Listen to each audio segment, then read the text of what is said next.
अस्सलाम वालेकुम दोस्तों। ਅੱਜ ਦੀ ਵੀਡੀਓ ਵਿੱਚ ਅਸੀਂ ਗੱਲ ਕਰਾਂਗੇ ਬੱਕਰੀਆਂ ਦੀ ਮੁਕੰਮਲ ਖੁਰਾਕ ਬਾਰੇ, ਜਿਹਨੂੰ ਟੋਟਲ ਮਿਕਸ ਰਾਸ਼ਨ ਵੀ ਆਖਿਆ ਜਾਂਦਾ ਹੈ। ਜੇ ਤੁਸੀਂ ਬੱਕਰੀ ਫਾਰਮਿੰਗ ਕਰਦੇ ਹੋ ਤੇ ਤੁਹਾਡੇ ਨੂੰ ਪਤਾ ਹੋਵੇਗਾ ਕਿ ਸਭ ਤੋਂ ਵੱਡਾ ਖਰਚਾ ਖੁਰਾਕ ਉੱਤੇ ਆਉਂਦਾ ਹੈ। ਇਸ ਲਈ ਜੇ ਖੁਰਾਕ ਸਸਤੀ ਵੀ ਹੋਵੇ ਤੇ ਗਜ਼ਾਈਅਤ ਦੇ ਨਾਲ ਭਰਪੂਰ ਵੀ ਹੋਵੇ ਤਾਂ ਫਾਰਮਿੰਗ ਦਾ ਮੁਨਾਫਾ ਕਾਫੀ ਵੱਧ ਸਕਦਾ ਹੈ।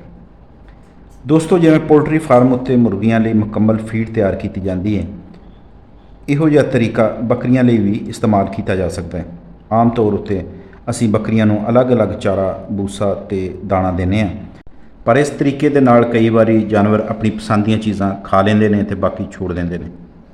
ਪਰ ਜਦੋਂ ਅਸੀਂ ਟੋਟਲ ਮਿਕਸ ਰਾਸ਼ਨ ਤਿਆਰ ਕਰਦੇ ਹਾਂ ਤਾਂ ਸਾਰੇ ਅਜਜ਼ਾ ਇਕੱਠੇ ਮਿਕਸ ਹੋ ਜਾਂਦੇ ਨੇ।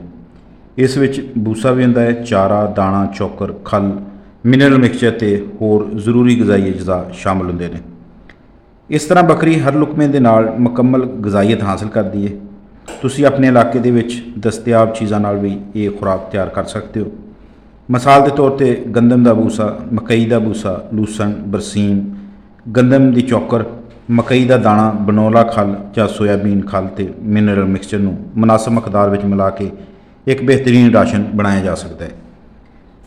ਇਸ ਤਰੀਕੇ ਦਾ ਸਭ ਤੋਂ ਵੱਡਾ ਫਾਇਦਾ ਇਹ ਹੈ ਕਿ ਖੁਰਾਕ ਦਾ ਜ਼ਿਆ ਬਹੁਤ ਘੱਟ ਜਾਂਦਾ ਹੈ। ਜਾਨਵਰ ਹਰ ਚੀਜ਼ ਨੂੰ ਇਕੱਠਾ ਖਾਂਦਾ ਹੈ, ਜਿਸ ਦੇ ਨਾਲ ਗਜ਼ਾਈਅਤ ਦੀ ਕਮੀ ਨਹੀਂ ਰਹਿੰਦੀ। ਨਾਲ ਹੀ ਜਾਨਵਰ ਦੀ ਸਿਹਤ ਬਿਹਤਰ ਰਹਿੰਦੀ ਹੈ ਤੇ ਵਜ਼ਨ ਵੀ ਚੰਗੀ ਰਫ਼ਤਾਰ ਨਾਲ ਵੱਧਦਾ ਹੈ। ਜੇ ਤੁਸੀਂ ਬੱਕਰੀਆਂ ਦੇ ਬੱਚੇ ਗੋਸ਼ਤ ਲਈ ਪਾਲ ਰਹੇ ਹੋ ਤਾਂ ਮਤਵਾਜ਼ਨ ਖੁਰਾਕ ਨਾਲ ਉਹਨਾਂ ਦੀ ਗਰੋਥ ਬਿਹਤਰ ਹੋ ਸਕਦੀ ਹੈ। ਜੇ ਦੁੱਧ ਵਾਲੀਆਂ ਬੱਕਰੀਆਂ ਨੇ ਤਾਂ ਦੁੱਧ ਦੀ ਪੈਦਾਵਾਰ ਉੱਤੇ ਵੀ ਮੁਸਬਤ ਅਸਰ ਪੈਂਦਾ ਹੈ। ਹਾਮਲਾ ਬੱਕਰੀਆਂ ਨੂੰ ਵੀ ਮੁਕੰਮਲ ਖੁਰਾਕ ਦੀ ਬਹੁਤ ਲੋੜ ਹੁੰਦੀ ਹੈ। ਬਹੁਤ ਸਾਰੇ ਫਾਰਮਰ ਇਹ ਸਮਝਦੇ ਨੇ ਕਿ ਮਹਿੰਗੀ ਖੁਰਾਕ ਹੀ ਬਿਹਤਰੀਨ ਖੁਰਾਕ ਹੁੰਦੀ ਹੈ, ਪਰ ਹਕੀਕਤ ਇਹ ਹੈ ਕਿ ਮੁਤਵਾਜ਼ਨ ਖੁਰਾਕ ਸਭ ਤੋਂ ਜ਼ਿਆਦਾ ਜ਼ਰੂਰੀ ਹੈ।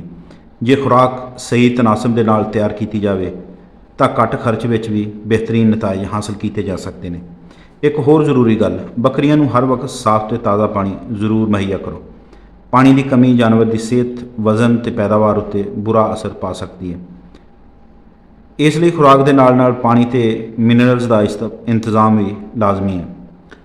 ਦੋਸਤੋ, ਬੱਕਰੀ ਫਾਰਮਿੰਗ ਵਿੱਚ ਕਾਮਯਾਬੀ ਸਿਰਫ ਮਹਿੰਗੀ ਨਸਲ ਖਰੀਦਣ ਦੇ ਨਾਲ ਨਹੀਂ ਆਉਂਦੀ। ਕਾਮਯਾਬੀ ਚੰਗੀ ਮੈਨੇਜਮੈਂਟ, ਮੁਨਾਸਬ ਖੁਰਾਕ, ਬਰ ਵਕਤ ਇਲਾਜ ਤੇ ਵੈਕਸੀਨੇਸ਼ਨ ਨਾਲ ਹਾਸਲ ਹੁੰਦੀ ਹੈ। ਜੇ ਤੁਸੀਂ ਆਪਣੇ ਫਾਰਮ ਦੇ ਖਰਚੇ ਘੱਟ ਕਰਨਾ ਚਾਹੁੰਦੇ ਹੋ ਤੇ ਮੁਨਾਫਾ ਵਧਾਉਣਾ ਚਾਹੁੰਦੇ ਹੋ ਤਾਂ ਟੋਟਲ ਮਿਕਸ ਰਾਸ਼ਨ ਇੱਕ ਬਿਹਤਰੀਨ ਹੱਲ ਸਾਬਤ ਹੋ ਸਕਦਾ ਹੈ।